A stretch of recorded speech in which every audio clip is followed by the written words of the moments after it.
Welcome back to the Hack Fraud Show, everybody. First off, I must apologize. I thought the uploading would get less erratic once I got back to school. That has not been the case. I have been extremely busy. I am miles behind. As we record this, I have barely started editing the Aronofsky episode, so God only knows when you'll hear that, let alone this. Well, it comes when it comes.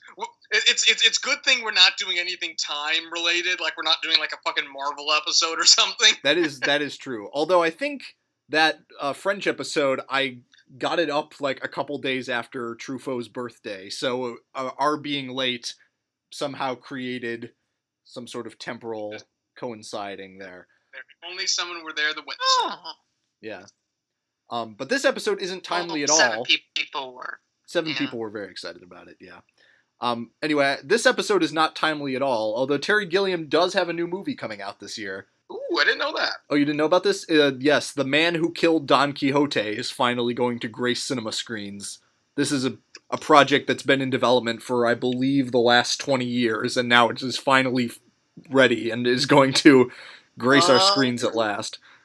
I don't know what to make of that, given who we're dealing with here. Yeah. Because Terry Gilliam has the ability to either be transcendent or a train wreck. That is true. And I had forgotten that he directed Fear and Loathing in Las Vegas until my professor mentioned that movie in class today. Yeah, he's done that. But he also did the classic, The Brothers Grimm. I don't even know what that is. Apparently, it's terrible. Oh, good to know. And he also did an adaptation of Tales of Baron von Munchausen. Oh, yeah. Yes. Which is, I think that's a delightful movie, to be honest. Oh, you've seen that. It's alright. It is. Imagine if Time Bandits just made a little bit more sense. Not too much more sense, but a little bit more. And a little bit more like childlike whimsy. I think you get Baron von Munchausen. Okay. Or is it just Baron Munchausen? I think it's The Adventures of Baron... I think it's just Baron Munchausen. That sounds right. Okay. But regardless, that's not one of the movies we watched. No. Today we watched 2 movies that are not terrible. 1981's Time Bandits and 1985's Brazil. Oh, the wonderful 80s when people just got entirely too much money to make movies like this. Yeah, it's a miracle that both of these exist. And I'm pretty sure, like, the fact that Monty Python exists is the only reason they do exist. Which I think is kind of mind-bending, considering how already weird Monty Python is. That might be true. Although, I will say that Time Bandits has a lot in common with a lot of kind of sorta kids movies that were coming out around this period, although it's also just a hell of a lot weirder. Yeah, there's something to be said about, like, the dark 80s kids fantasy at this time. Like, I guess, like, apparently, like, Labyrinth and Neverending Story are a bit like this. Yeah. But this is... I don't think I'm ever going to see another movie quite like Time Bandits. Nor I. Nor anyone. I don't think there is another movie like Time Bandits.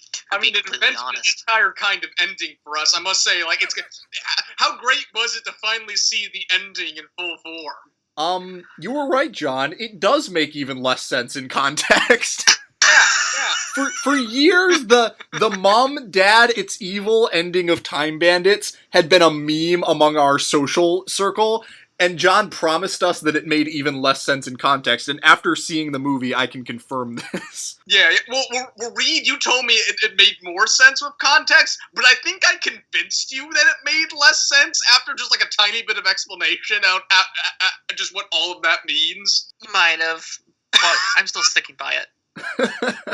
The seeds of the ending are sprinkled throughout the rest of the movie, so it's not entirely right. That makes it even more nonsensical. Incidentally, before I watched the movie, I watched a little video that Filmstruck had of Guillermo del Toro kind of discussing the movie, and he said something to the effect of, I think the ending is delightful. I think the ending is perfect. I love how the parents die and the bandits are gone and Sean Connery is leaving and the kid is all alone. It's everything a kid's movie should be.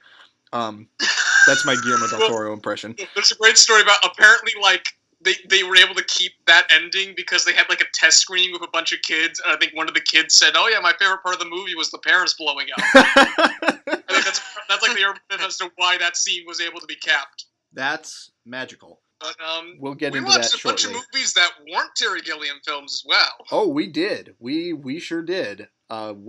John, do you want to go first? What have you been watching? I watched a shitload of Russian film. You want me to talk about that? Yeah, sure. Run it down. Alrighty.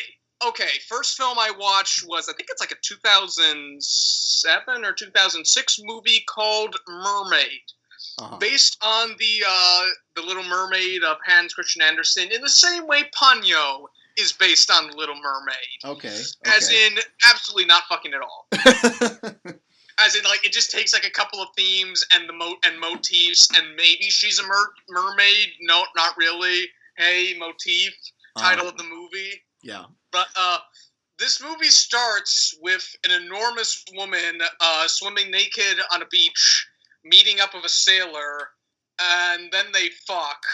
And then we presume our protagonist, Elisa, is born, and she lives with the mother, and the sailor is long gone, but she always awaits for him to return in like these really bizarre dream/fantasy sequences that look like they were made in Photoshop, but I think they're supposed to look like they were made in Photoshop. Just like in how they're actually kind of beautiful, because like there's this giant purple sky and it's just so dreamlike. It's kind of nice to watch. Mm-hmm. But she lives with the enormous mother, who's very vapid and so forth, in like this little tiny shack with her like quasi-babushka, quasi-senile grandmother. But then a storm comes and they have to move to Moscow, where they move to this giant, like, atrocious, like, tower block. And where there's immediately put this giant ad over their windows and so forth. And the rest of the film is people mostly just shitting on Elisa. Oh yeah, there's also the thing. Oh yeah, I fucking forgot. This is such a strange movie. Like there's a point where like she can't become a ballerina because like her mother's like late, is like vapid and won't stop changing, and she's always late to rehearsals. Mm-hmm. And so like she just stops speaking, and because of that, they send her a school for mentally handicapped people, where we learn she may or may not have magical powers, displayed by all the apples falling off a tree at once. And this comes in and out of the film. Like at one point, like there's like a time jump, and she's older now. Though, like, I don't know if they did the Boyhood thing where they just, like, waited for the person to get older, or they just got, like, an older actress that looked fucking exactly like the child actress they got. It's actually kind of eerie. Uh-huh. But they age her up, and she tries to get into university, but she just fails. But then, apparently with mind power, she gets the next guy up from her to get hit by a car so she can go to university. But she doesn't go to university. She just gets a bunch of shitty jobs, one of which is, like, running around in a giant cell phone costume. This movie's so fucking weird, and I really like it. Imagine, like, Amelie, insofar as, like, okay, kind of, like, precocious, not really precocious child, but, like, strange child in their own world, kind of navigating a large city. But, like, imagine if it's kind of, like, dark, depressing, and Russianly nihilistic. and instead of like everything being yellow, it's all gray. Okay. And that is something that is right up my fucking alley.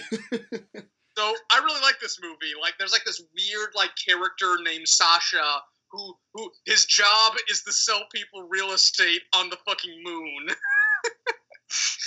And he's also like suicidal, and like every time he gets drunk, he goes out to a bridge. And it's a really stylized movie too. It's got a really like audacious, like dynamic visual style that's really fun to watch. And sometimes they really fuck around the colors a lot. Like how it uses the ads of Moscow is really interesting, especially in a post-communist context. Mm-hmm. I know this is like way after the Soviet Union fell, but I kind of don't want to belabor this too much because I have other Russian films to talk about, but like I think it's like strange and like really nihilistic in a really interesting way, and also like it made by a female director. And I never thought I'd see that from my Russian film class. Huzzah! So regardless, Mermaid, I would if you have like any interest in anything I'm saying, then I think you might really enjoy it. I think it was a lot of fun. Okay. But the next film I saw was wildly different. It was a film called Hipsters. And it's not about what you think, I swear to Christ. It's about, like, because there was this phenomenon after Stalin died, but before kind of Khrushchev's sort of, like, denunciation of Stalin, where, like, there was a bunch of, like, Soviet, like, citizens who would, like, bootleg jazz in the Soviet Union by burning jazz music onto, like, because what would happen is that they'd get the X-rays. Mm. Then they would, like, cut them into circles, and then once that was done, they'd cut them into circles, poke a hole through the middle, and burn, like, music on them, and it would be a record. Because the material was similar, and they called it rock on bones. No, it was boogie on bones, and so forth. That was the phrase for it. But this was being done by people who call themselves stilagi, hipsters, and they dress in these ridiculous fashions that are, like, we learned that are based off of Western designs. But there's actually one point where one of them goes to America, and he's like, "Oh no, they don't. No one dresses like this. This is kind of like our imitation is somehow original." It's kind of like, imagine, like, Footloose and things like that, but, like, there's, like, a political backing to it, because you have to remember, like, this is a movie with a scene where, like, one of, like, the fathers of one of these, like, hipsters who, like, there's, like, a funny thing where, like, all, like, the Russian characters, like, they all, like, anglicize their names to things like Bob and Polly and Mel and things like that, which is really fun. But, like, one of them sits down and said, like, I did 10 years in a Stalinist prison camp. One of my family members went to jail because they hung a picture of Stalin in front of their bathroom. And there's things like, hey, man, you can get arrested for your fucking haircut. And there's also, like, a group of commissars, which is, like, the communist youth gang, who runs around as scissors, and all they do is, like, cut up the clothes of, like, these, like, hipsters. They, like, they rat out their jazz parties, and that's just the opening of them going to one of these jazz parties and just cutting up their clothes. And it's odd like that, because, like, there was, like, a real, like, political bend to it, which lends it more of a power than something like Footloose. And it's also oddly progressive, because one of the love interests has a child with a black man, and when the baby comes out, like, everyone's just kind of like, okay, which is kind of strange. It sounds like Swing Kids, but better. Yeah, it's also, like, the film's also fucking gorgeous. Like, the colors in it are wonderful, like, wonderful cinematography. Oh yeah, it's a musical. Oh.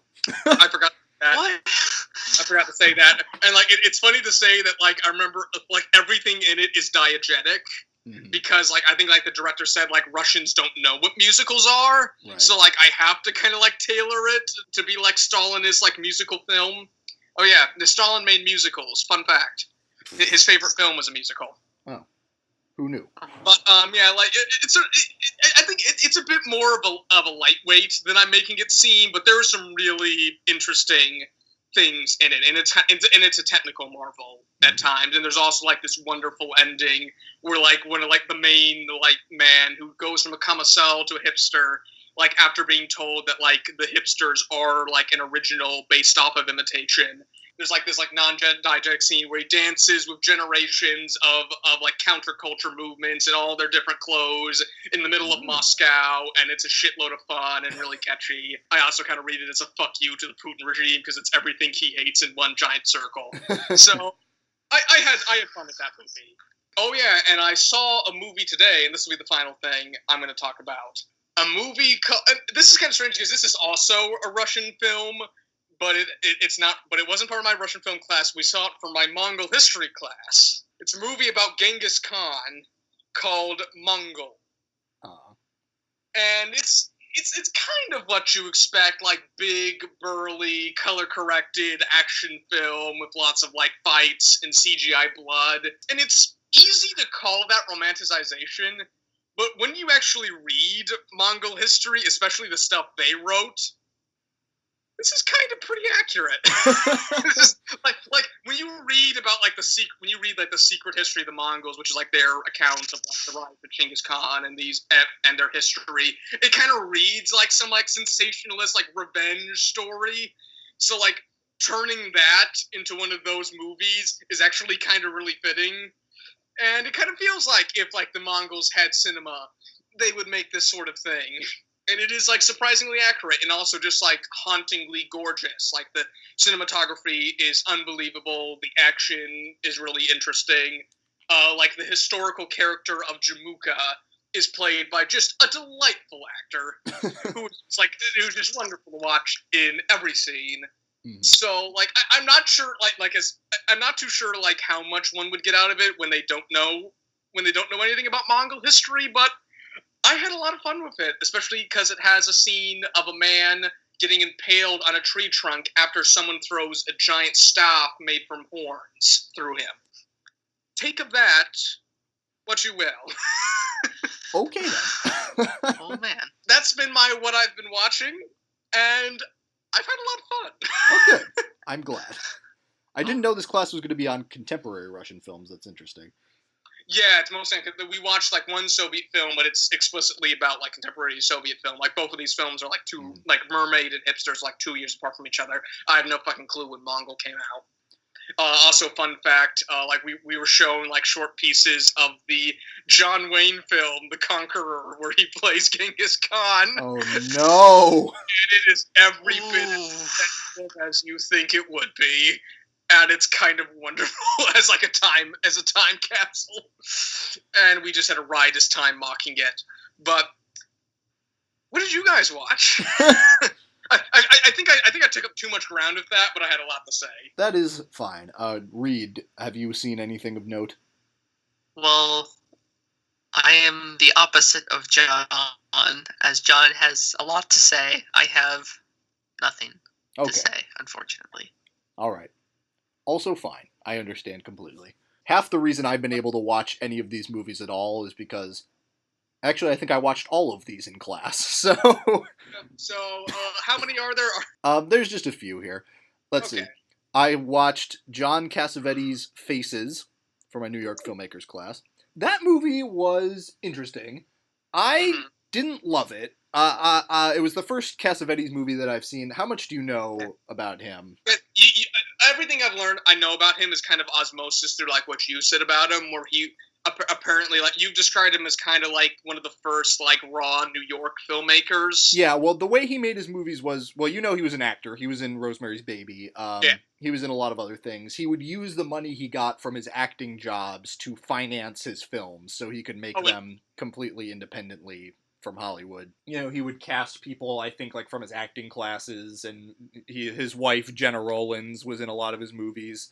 And apparently he just had a very specific approach to directing the actors to make it seem like they were improvising when actually apparently they weren't improvising. Like, if you watch Faces, it constantly seems like it's improvised, and apparently it just wasn't.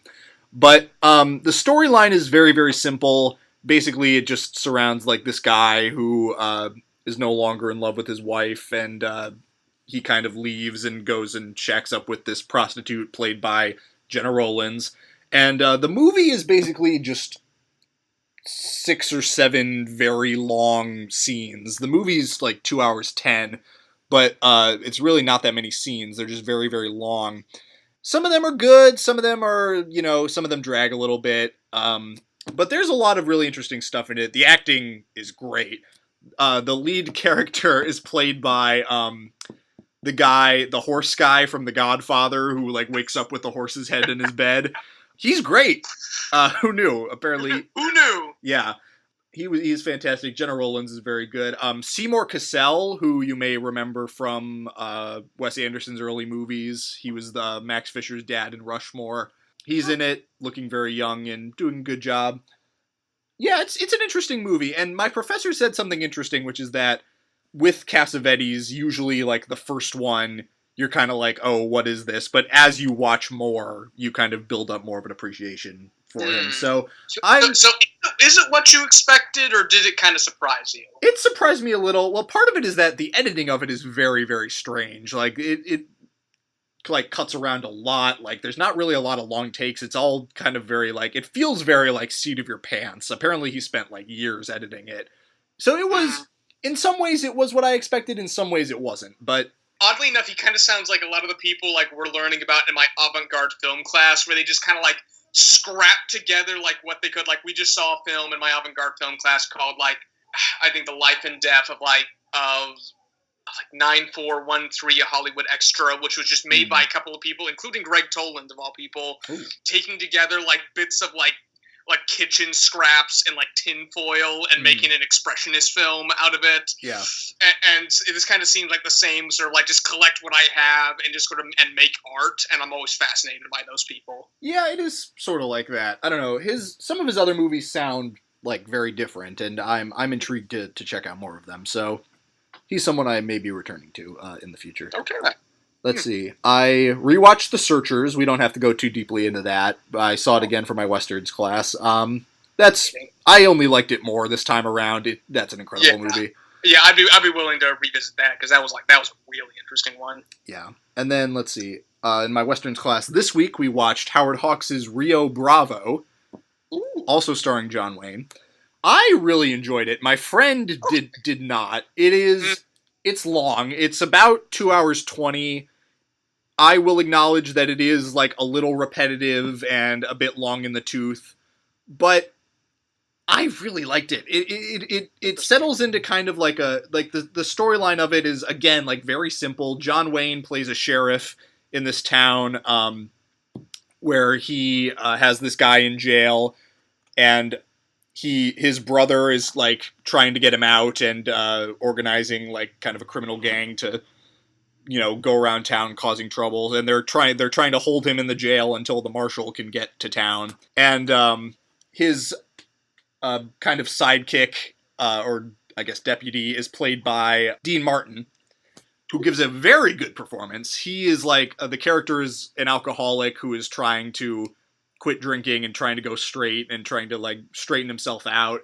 The supporting cast in this movie, this is just one of those movies where like the supporting cast is just incredible and any character can hold their own with John Wayne or with anybody. Ricky Nelson, who was kind of like a teen idol at the time, is in it. Angie Dickinson, I believe, is the name of the leading lady. She is, she's one of those like kind of 50s women who, of course, she's bound to be the love interest character. But she is better than average. She is better than, like, your average 50s character than you would expect. The character is still a little kind of oddly written and kind of acts inconsistently from time to time. But she is very good. And the dialogue in this movie really crackles. And I credit that to, it was co-written by Lee Brackett, who co-wrote The Big Sleep and other things. And the last screenplay she worked on was The Empire Strikes Back. So I think you can kind of tack that up to her talents. What year was this made? 1959, I want to say, somewhere around there. And it does kind of settle into like kind of a weird like Western kind of hangout movie after a certain point. But like all the characters and all the performances are they're so charming. And I just enjoyed the hell out of it. I thought it was an excellent movie. I think if the Guardians movies have taught us anything, like sometimes all you need are some likable characters and some good locations. Yeah, and this movie is all about that, and I really dug it. And then, interesting. Lastly, in my editing class of all things, we watched a documentary that came out a few years ago called Jiro Dreams of Sushi. Do you know about this? I get the feeling I've heard it like by word of mouth or like in a class somewhere, but I've never laid eyes on it. You've probably heard of it. It's about this sushi chef in Tokyo who has kind of become world famous. He has like the highest rating you can have from the Michelin Guide, which is like some really prestigious like restaurant rating. In France, yeah. Yeah. He has. I think he's the oldest chef ever to get a 3-star rating from them. Yeah, and his restaurant is just known for being, like, just incredible sushi. He was apparently kind of like a pioneer, and he is known as a very inventive chef. And the movie just kind of focuses on, like, his technique, but also his relationship with his sons. Like, you have one of his sons is, like, Jiro is, like, 85 in the movie. One of his sons is 50 and still works, like, under him at the restaurant. And then his younger son has kind of branched off and opened like his own like branch of the restaurant. And like when you watch the movie, you just kind of get the feeling of like it's maybe ultimately about a son who like can't escape his father's shadow, and it's about a man who has devoted his entire life to like the craft of sushi, and it's a really well-made movie, and it the way it creates a storyline is very interesting. You know, coming from, I think we tend to have misperceptions about documentary filmmaking that, you know, they're not really stories, but this movie, I really enjoyed it. I think it's great. Right. It's a great study of a few people and in a place and in a craft, and you know, I found it to be very, very interesting. Okay, if my documentary class told me anything, it's that maybe documentaries are even more constructed than fiction film. Yeah. We should maybe think about doing a documentary episode at some point. Yeah, I'd love to do that. Maybe we could do something like Sherman's March or something like really in the pantheon. Interesting. Or like some Errol Morris films, perhaps. Oh, more, yeah. I think I've seen a couple. I've seen a couple Errol Morris films, and I've been fascinated by both. So okay. Or maybe Civil War. Or maybe Civil War, or baseball, or the Ken Burns. Ken Burns. I would only be able to do like a fifth of those, like an episode, and I think we need like at least like an entire month of podcast space to cover one of those. Yeah, I watched the Civil War in its entirety earlier this year, and that took me a while. Is that all? That is all I have. So let's get on to Terry Gilliam, shall we? Terry Gilliam, famous for, he's the only American of the Monty Python trope. Yes, he is. I always forget about that. Oh. Yeah. He's sort of an adopted Englishman. And yet his films are relentlessly British. Well, yeah, I think I'd argue Time Bandits is one of the most relentless English things I've ever seen. Sort of known for kind of like renegade style, like a lot of the times you just get the feeling that like he's made his films by like just like trying to get just by like pouring over every inch of Hollywood and any connections he can, like to upturn any penny he can to make this stuff. Time Bandits is packed full of like pretty famous actors just turning up in what amounts to cameo roles. Yeah. Well, apparently, like they didn't think they would be able to get Sean Connery, but like Sean Connery was apparently a huge Monty Python fan and said, "Sure." Of course. That's the worst Sean Connery anyone's ever done, but I'm going with it. Well, there it is. Should we just dive into Time Bandits? I would fucking love to, guys. What did you think of Time Bandits? This is kind of like been like a moment of anticipation. Yeah, this has been a long time coming. A Terry Gilliam episode is something we've discussed like since the early days of the podcast and are just now getting around to. And Time Bandits, do you want to share your reaction first, Reed? Mom, Dad, it's evil. It's so strange. It is. Here's the thing about so strange. You have Napoleon being a parody of Napoleon himself. You have strange ogre ships. It's I tried to show this to Alex and Matthew because I thought like just the overt strangeness of it would just kind of be like a great riot. But it just blew their brains at the back of their skulls, and I'm like, okay, I have to turn this off because this is melting them. I don't think any film quite encapsulates dreamlike quite like this. And we use dreamlike a lot to encapsulate visuals and like general operating modes, but I don't think anything quite encapsulates like every mode of REM sleep, like hallucinatory fuel of this film. Yeah. It really does capture like the full feeling of like the most epic dream a child could ever have. Yeah, and but it's also like really raunchy. Well, okay, that's the strange thing is like this is ostensibly a kids movie, and yet you have scenes of like in the Napoleon sequence. People are executed by firing squad? Like, just straight up shots of just execution squad. Like, they don't cut away. They just fucking die. There's a reoccurring joke where a man tries to hang himself by the ropes on the stage. Yeah. Oh, my God. It has to be stopped by Napoleon himself from killing himself. Okay, listing all the bizarre imagery and wonderment herein would take hours. Yes. I'm just going to sum up my general reaction. This movie is not perfect. There are I feel like a lot of it could have been cut down. Like, it runs almost 2 hours. I feel like it should have been way closer to an hour and a half. I think what they needed to do was just really, like, just cut out some of the flappery and just get right to, like, the batshit crazy creation myth stuff. Yeah, well, because, like, the Napoleon sequence goes on too long, the ancient Greek sequence kind of goes on too long. Mm-hmm. But, like, when this movie is on, it is amazing. At some point, it does feel like a Monty Python skit gone sentient. Yeah. Well, I have seen a small handful of, like, Monty Python's, like, sketch work. They have this one sketch called the Chemist sketch, which just escalates in lunacy as it goes along and gets more and more absurd and more surreal. And this movie is pretty much like that. Yeah, well, once you get, like, the beginning of this film, you get, like, okay, like, I mean, first of all, it starts with a bang, like, a fucking horse comes through his dresser, and there's, like, this giant, like, rear projection that appears, and you're like, okay, this is the movie I'm watching.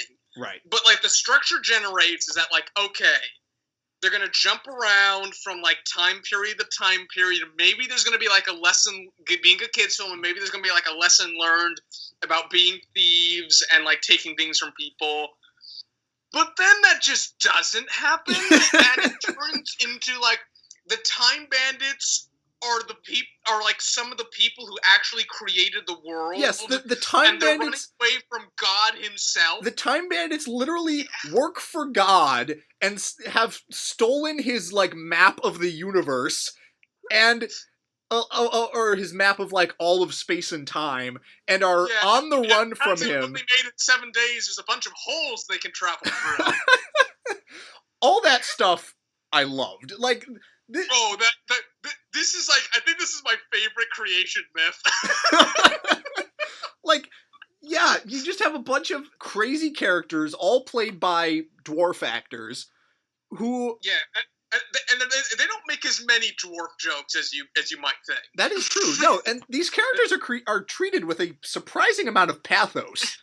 And they're kind of the stars. They are the stars. Yes, they and the kid are. It's an ensemble cast, and they are really kind of the ensemble. Yes, in a movie with Sean Connery and John Cleese in it, they are the stars of the film, and that's kind of wonderful. Oh yeah.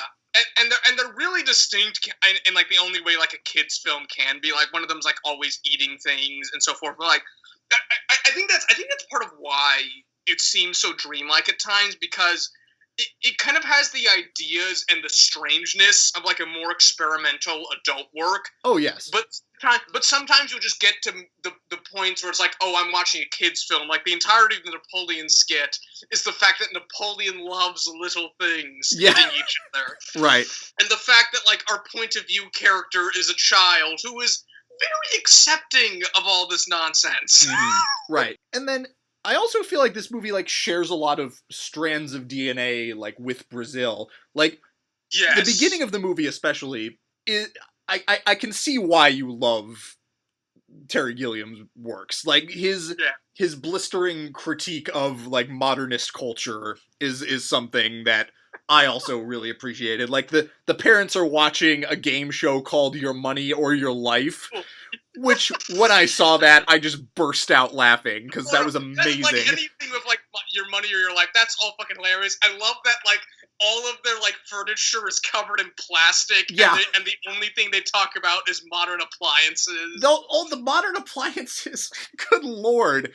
That house is just, like, a consumerist nightmare, like, brought to life. And that's just, like, 1/100th of the film, yet just so much care is put into it. And I think that's part of why I admire the movie so much, is that, like, this movie is just, like, 11 of the most creative short films of all time just smashed together. Uh-huh. And it's not coherent, and it's sometimes baggy and sometimes full of itself.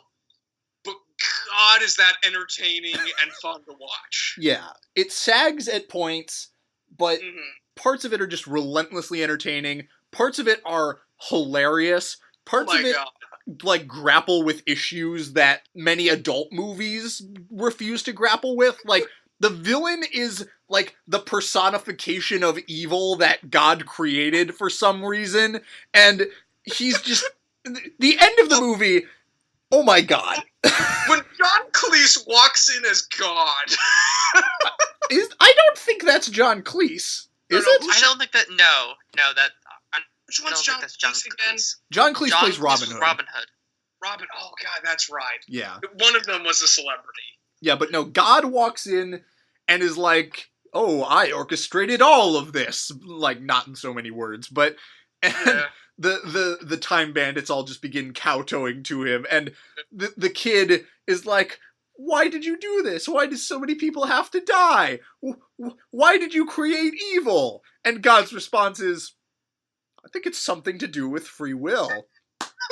Which is one of my favorite lines of all time. That is great.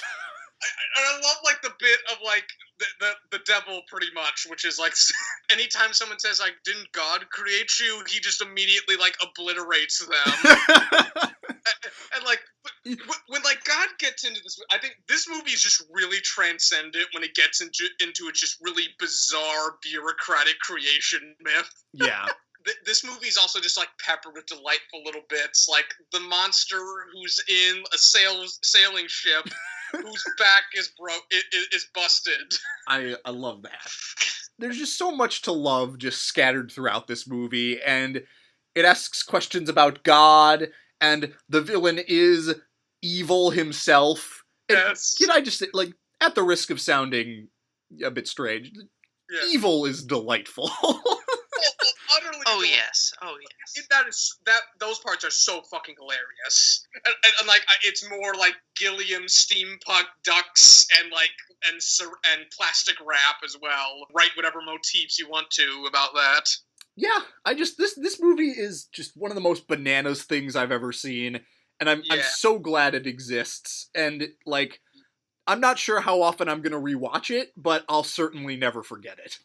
I still don't know really what to make of it.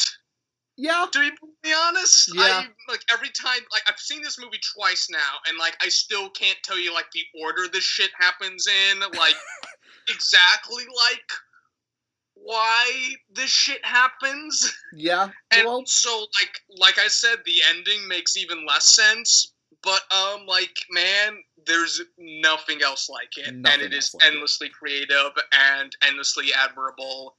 I can't believe it got made, and I'm so glad it got made. Yeah, and was apparently pretty successful too somehow. Yeah, this is kind of one of the most well-regarded Terry Gilliam films outside of like Brazil and his Monty Python work. So odd. Reed, do you have anything else to add? John said you thought the ending made a little more sense, perhaps?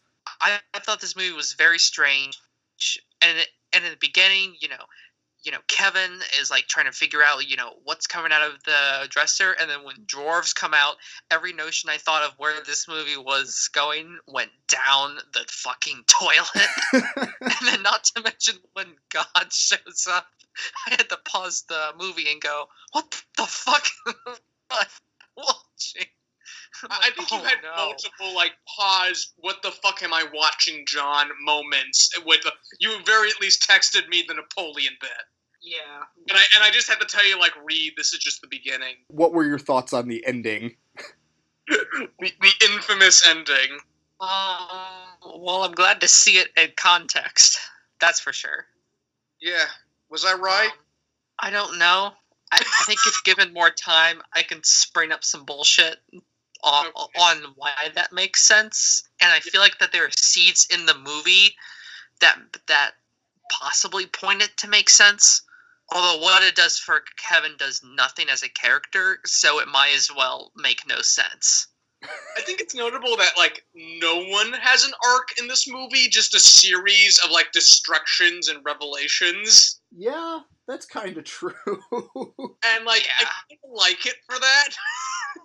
I think, well, there is kind of a small journey. Like, the bandits and Kevin kind of bond closer together, and then that is all torn asunder at the end. There was just enough to, like, keep it being like, oh, I'm watching a movie still. Oh, yeah, I feel like the movie kind of lost a lot of steam and grease. So. Yeah. I don't know. I kind of like the grease bits. Like, I mean, there's something to be said about like how it just kind of stops the movie cold. But I really like Sean Connery, and I think those scenes have a lot of atmosphere, and I fucking love the image of a 10-year-old taking Polaroid pictures of ancient Greece, and no one bats an eye at it. Those scenes aren't bad. They do like stop the momentum of the movie cold, and but I think it's interesting for Kevin as a character. I don't know. It's fine. It's fine. There's something there. Yeah. So we all like Time Bandits. Yeah. It's the strangest movie we've ever seen, and we kind of cherish it for that. Yeah. Yeah, I certainly do. But, are we ready? Alrighty then. It is time to dive headlong into what I believe most people consider to be Terry Gilliam's masterpiece. This is kind of like the Terry Gilliam. When people say Gilliam-esque, this is kind of what they think about. Yeah. Oh, wait, I have seen this movie. What, Brazil? Well, parts of it, but... So I can talk about parts of it. Oh, sure. Yeah, you can do that. But this is... I can't quite say this is one of my favorite movies. It's certainly up there with one of my more liked movies, but I think this is one of those that has had the most influence on me. Yeah. Overall, just like how I construct my style. And I just adore this movie's vision of like 1984 via the lens of Thatcher's Britain. Mm-hmm. But let's start from the beginning. Brazil. Yes, 1985. So Jonathan Pryce plays Sam Lowry, who is a bureaucratic worker. Okay, let me start even more basic. This movie is pretty much just 1984, but it's from what I remember, it's like 1984, but more funny. Funnier with more of a slapstick and kind of... It revels more in like the bureaucratic workings of the government than 1984 does. I'd make the argument that like this movie takes like a really interesting perspective on like 1984, and I'd argue it's actually a bit more accurate than about totalitarianism than 1984. But I can't really speak to that. Certainly it is... It's not, like, exactly the same thing, but, like, as far as the story beats go, it's pretty much exactly the same. Totalitarian regime, technocrat, we learn about doublespeak, press... Yeah, well... Things about press, woman he gets involved with, but then they find out about him with the woman, etc., etc. Yeah. So, anyway, Jonathan Pryce plays Sam Lowry, who is just kind of a working cog in the machine of this totalitarian bureaucracy. He works for the Ministry of Information, which, that's Orwell in a nutshell right there. Yeah, right there. And it's like this sprawling thing with like a billion different departments. There's like a really interesting thing in the movie because like the intro of it is like a newscast where they ask like, has the Ministry of Information gotten too big? And they say, oh heavens, no, that can't be the case. We have to catch all these terrorists. Right. Yeah, so the society is kind of under attack by, like, terrorist bombings, which are never fully explained, but that's fine. But anyway, Sam is kind of chasing this woman that he sees in his dreams and then encounters in real life, and it just takes us on a winding journey through this world and all its various aspects and its various peoples. And at a really breakneck pace. At a very breakneck pace. I was kind of surprised by how fast this movie goes. At 2 hours and 20 minutes, they pack a whole hell of a lot in there. So, John, tell me a little bit about, like, why do you love this movie so much? Well, here's the thing about it. Like, I think it takes, like, a really interesting look at 1984. And, like, I haven't read the entirety of 1984. Like, I've read, like, I've read some experts of it. Mm-hmm. And, like, I know, like, the general, like, broad strokes of it. Like, for my, like, sort of, like lofty sort of, like, not having, like, really dived into it, like, one of my critiques of, like, 1984 is that, like, its like depiction of totalitarian is too straight and too earnest, and that like I'd argue that like that like Brazil's depiction of the machine as something that is both evil but also incompetent and messy and just like full of like comic incompetence is actually more accurate about like totalitarianism. Well, it's so interesting because like the plot of this movie is set in motion by a clerical error. And yeah, it's all about, like, a fucking bug falls into an automatic typewriter, and it fucks up somebody's name, and it sets apart, like, a bureaucratic spider web that Sam Lowry has to deal with. Yeah, and, like, that clerical error pretty much directly leads to someone's death, and you're like, at least I thought, like, how often must that have happened, like, in the Soviet Union? And, like, and I think that's actually, like, way darker than anything that happens in 1984, but... Yeah. The thing about it is that, like, I'm going to get on, like, little historical tangents here, is that, like, I think there's something to be said about, like, places like Nazi Germany and the Soviet Union are actually, like, these giant sprawling messes, and, like, rules were ill-defined, bureaucracies were piled on top of bureaucracy, bribes were everywhere, sort of, like, who is in charge was always in question, especially in Nazi Germany, and, like, I think, like, sort of, like, more modern authoritarian regimes, like Putin's Russia, or, like, I think, like, a businessman got, like, describes how, like, at one point, like, Putin tried to seize all his assets, but they were really terrible at it, so he was able to move everything out before they seized everything. And he said, like, the machine is evil, but the machine is also not very good at what it does. Right. And so, like, the idea we're that, seeing like, that right now in America. Exactly. Like, the machine is, like, messy and incoherent and inconsistent. And that's totalitarianism. It isn't, like, straight-laced, consistent messaging, though, like, we often like to write it as that. And so, like, that's why I think, like, Brazil is so, like, I think Brazil is so essential. And also, film's just gorgeous. Yeah. The technicals of it are unbelievable. This world is like no other. Like, I fucking love all the ducks. I fucking love all, like, the kind of, like, quasi Art Deco, quasi, like, 80s neon everywhere. Like, this movie, the world of this movie is just a place overflowing with, like, air ducts and vacuum tubes and, like... Yeah, and just propaganda everywhere. Right. All the posters, like, that kind of float about in the background of this movie are kind of incredible. Oh yeah, and they are all, like, oddly dark and comedic. Like, don't suspect your friend, report him. Jesus. One of my favorites. So I guess as a you know, an ideological and a visual creation, I don't think anyone could argue that this movie is a goddamn masterpiece. No. But what are your issues with it as a movie then? Yes, well, as a movie, I mean, the beginning and the ending are both brilliant. They are incredible. Like, this movie got off to a rollicking start. I was fully on board. I was like, okay, take me for this ride, Terry Gilliam. I'm ready. And the ending I also just thought was brilliant. It's an incredible subversion of, like, you know, the Hollywood happy ending and everything, you know, you would expect from just, you know, typical movie storytelling in general.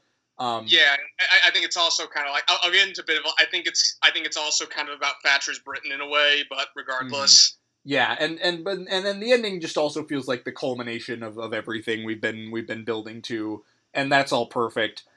The middle of it, for me, really kind of started to sag, and that mainly happened, like, when the plot kicked in. I think that was, like, a big part of it. Like, once he starts, like, really... Once Sam kind of really, like, starts earnestly on this quest to, like, get with this woman, I was kind of like, well, okay, this is a little weird, and I'm not really... But, like, not weird in the good way that the rest of the movie is weird. Yeah. My big issue with the movie is, like, the love plot. Like, I think it makes no sense, even by the standards. Yeah. Set by the movie, and, like, I think that's I think it's a bad thing. I think it's also something to be said that, like, the only, like, real, like, female presence in this is not much more than a sexy lamp. Yeah. And yeah, that is a big problem. That character is just, like, not well written, and that should not, and just really inconsistent too. To be fair, that is, like, kind of the way the main female character in 1984 is also kind of like an inconsistent, like, just kind of sexy, like, stand-in for a lot of ideas and things.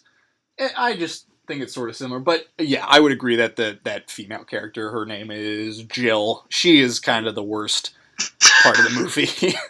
Yeah, but there's also, like, something interesting about, like the fact that, like, he saw her in a dream, and kind of, like, I'm gonna get, like, she's also kind of like a cipher for, like, what I think like, is some comments about, like, neoliberalism in this movie, about, like, the, like, main character sees himself as, like, a hero against bureaucracy at a certain point, and, like, she, as, like, something in the dreams to be saved from the bureaucratic machine is kind of, like, the ultimate example of like that idealism, and just how just utterly crushed the movie it takes to that. Yeah, I think there's something to that. That doesn't save the love plot from being kind of rote. It's weird and nonsensical. Yeah. Although I do like the way that, like, kind of the dreams and the reality kind of bleed into each other. I think, you know, all the way back in Monty Python, you could already see that Terry Gilliam was kind of into all the tenets of surrealism, and obviously the dreamscape is a big part of that. So that was something I appreciated.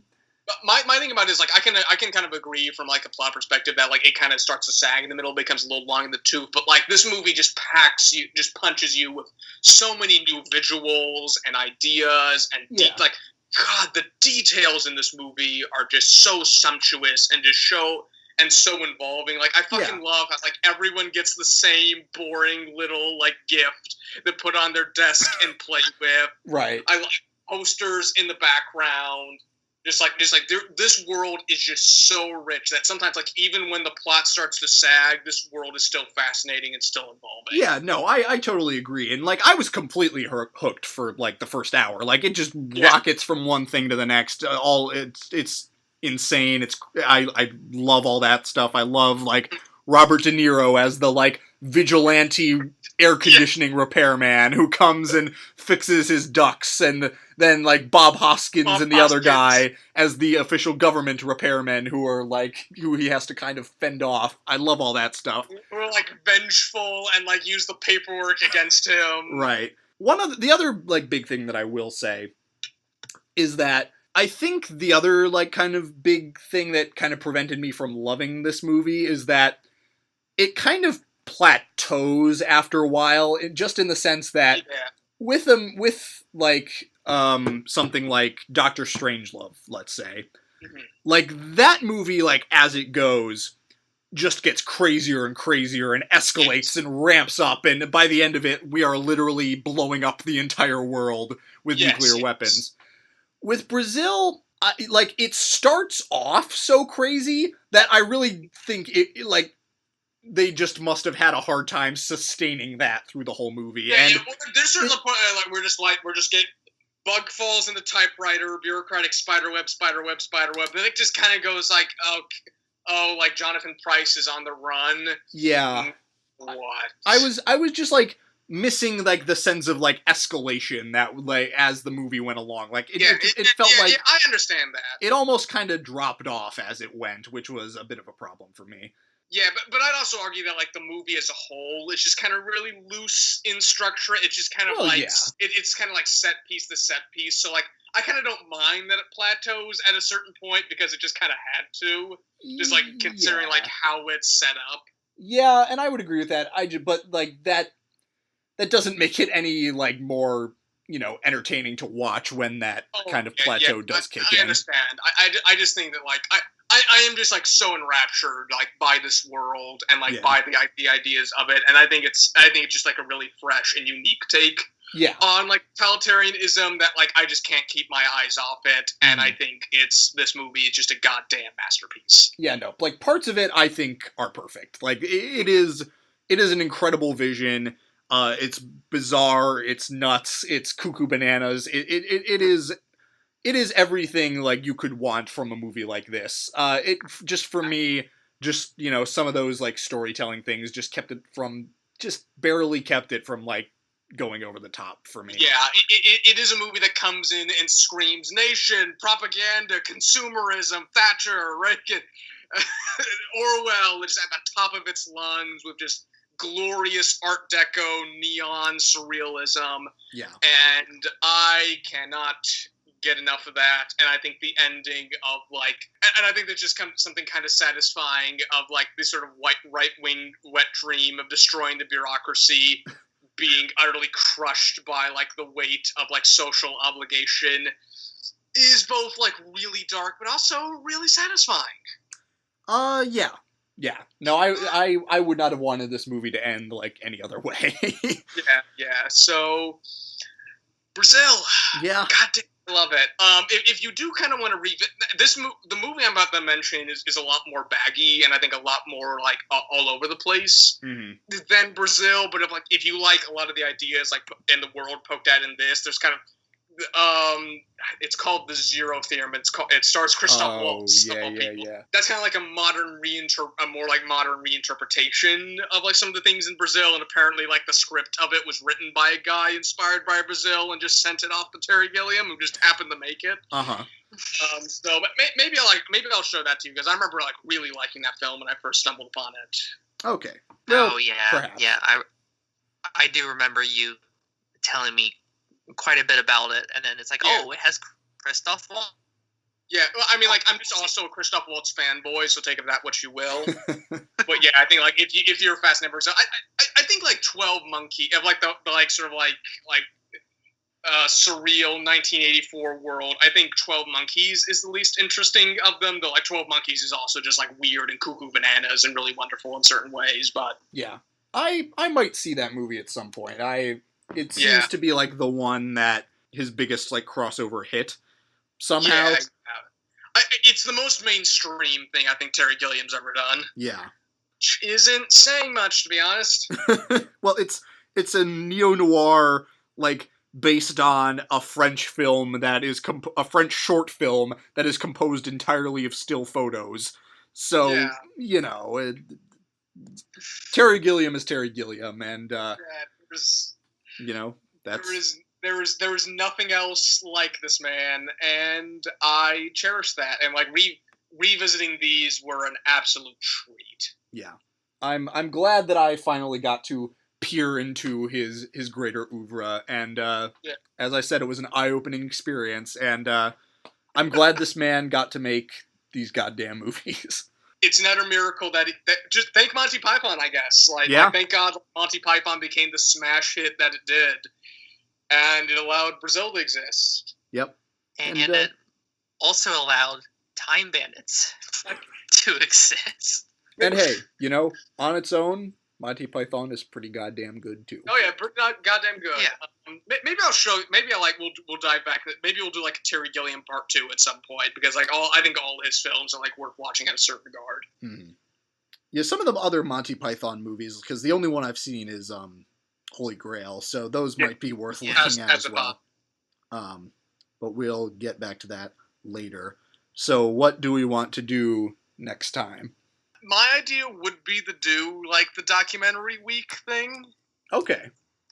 That'd be something I'd be interested in. Oh God, I'm curious like whether I should recommend any like the documentaries I watch for my documentary class, but I kind of want it to be like a fresh experience for all of us because there are so many fucking documentaries, and it's just something that like is often just neglected in film studies circles. Yeah. One other thing I actually just to backtrack a bit.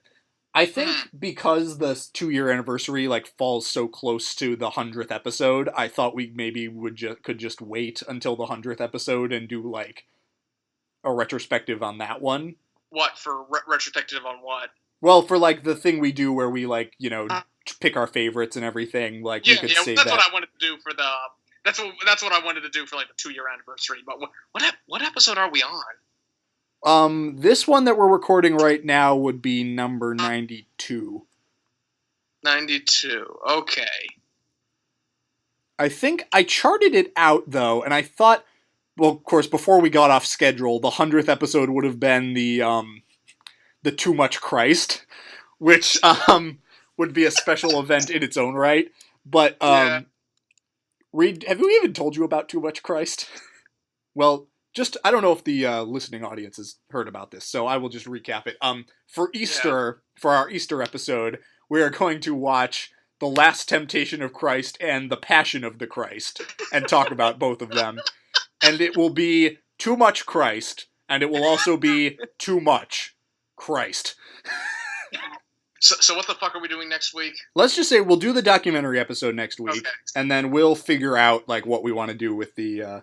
with like 100 episodes. Yeah, we'll figure all that stuff out later. So for documentaries, Have you seen The Thin Blue Line? I have seen The Thin Blue Line. Okay. No. Okay. I mean, if y'all are really curious about that, I'd be willing to rewatch it. That's just it's been a while since I've seen it. That's just because that my editing professor said that's kind of like the film that was kind of the progenitor of the modern documentary. Yes. So I think that would be kind of important to look at. Haven't we wanted to do Exit Through the Gift Shop? Oh, yes! I've been meaning to watch that movie forever. Okay, perfect. Let's see. What else is there? Darren Friend had sung the praises of, like, the Anthony Weiner documentary. I saw that. Okay. That movie is great, though. You should definitely watch it. You know what we could do? Ooh. There's that movie, The War Room, which is about the first Bill Clinton presidential campaign. Ooh, topical. Wait, what is it? It's a movie. It's about. Oh, you say. It's a documentary called The War Room. It's about the first Bill Clinton campaign for president. Ooh. Oh, now that'd be interesting. Yeah, why don't we do that? Let's do that. So, Exit to the Gift Shop and War Room. All right, The War Room, not to be confused with War Room, which was the Christian movie that came out a couple years ago. So in the War Room got me that movie, so be wary. All right, so we will. All right, so next week, documentaries, The War Room and Exit Through the Gift Shop. Be on the lookout. Thank you, as always, for listening. Thank you for putting up with all of our bullshit, and we'll see you next time. I think it has something to do with free will. Yeah, I think that movie's worth it just for that line, to be honest. Watching these two movies kind of explained everything as far as your aesthetic is concerned. Yeah, which is both kind of like really creative, but also just kind of cobbled together. Yeah. Which is something, it's easy to imitate Gilliam on a budget, because that's so much what he does. Right.